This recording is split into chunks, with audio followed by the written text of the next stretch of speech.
Hello বন্ধুরা, চলে আসলাম আরেকটা নতুন ভিডিও নিয়ে। আর এই ভিডিওটা ষষ্ঠীর দিনের। আমি এই কয়দিন ছাড়তে পারিনি কারণ ভিডিওটা এডিট করা ছিল না। তো আমি সকাল সকাল রেডি হয়ে নিয়েছি বাড়িতে যাওয়ার জন্য। আর আমার শাড়িটা কেমন লাগছে অবশ্যই জানিও কিন্তু তোমরা। চলো, আমিও বেরিয়ে পড়লাম বাড়ির জন্য। আর বাড়িটা আমাদের সামনেই, তাই তাড়াতাড়ি পৌঁছেও গেলাম বাড়িতে।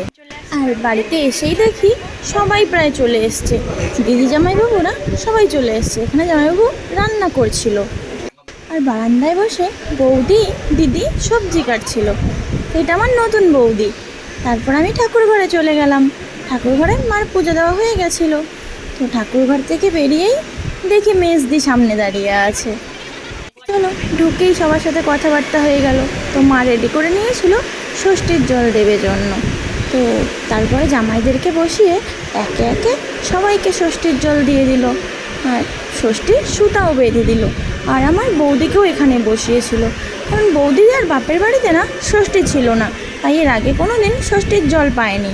তো এখন যেহেতু শ্বশুর বাড়িতে চলে এসছে, তো ষষ্ঠীর জল তো পাবেই, তাই না? তো মা জামাইবাবুদের সাথে বৌদিকেও ষষ্ঠীর জল দিয়ে দিয়েছিল। আর বৌদি কিন্তু খুব খুশি ছিল, কারণ প্রথমবার ষষ্ঠী হচ্ছিল তাই। আর জামাইদের পালা শেষ হওয়ার পরেই বাড়ির মেয়েদের পালা, মানে বাড়ির মেয়েরাও ষষ্ঠীর জল নিয়ে নেবে। তাই মা মেয়েদেরকে আর মার নাতি নাতনিদেরকেও বসিয়ে নিয়েছিল ষষ্ঠীর জল দেবে জন্য। তারপরে একে একে মা সবাইকে পাখার বাতাস দিয়ে ষষ্ঠীর জল দিয়ে দিল, সাথে হাতে সুতোও বেঁধে দিল। ষষ্ঠীর সুতো বাঁধার পরে আমরা চলে গেলাম রান্নাঘরে দেখতে কী কী রান্না করেছে। এখানে ডাল ছিল, এখানে পটল চিংড়ি, এখানে পাঁপড় ভাজা, সাথে বাদামও দিয়েছিল। তো বাদাম পাঁপড় ভাজা, এখানে চাটনি, আর এখানে ইলিশ ভাপা। এখানে তো এতটুকুই ছিল। ও সাথে ভাজা করেও হচ্ছিল, কিন্তু মানে 3 রকমের ভাজা হচ্ছিল, তো সেটা আমি তুলতে পারিনি, তখনও ভাজাটা হচ্ছিল। আর এখানে মাটন কষা, সাথে দই মিষ্টি তো ছিলই, তো সেটা আমি ক্লিপ নিতে পারিনি। এখানে বৌদি আরও কয়েকটা ষষ্ঠীর সুতো বেঁধে নিচ্ছিল, কারণ বাকি কয়েকজন ছিল। তারপরে আমরা সবাই একসাথে খেতে বসে পড়েছিলাম।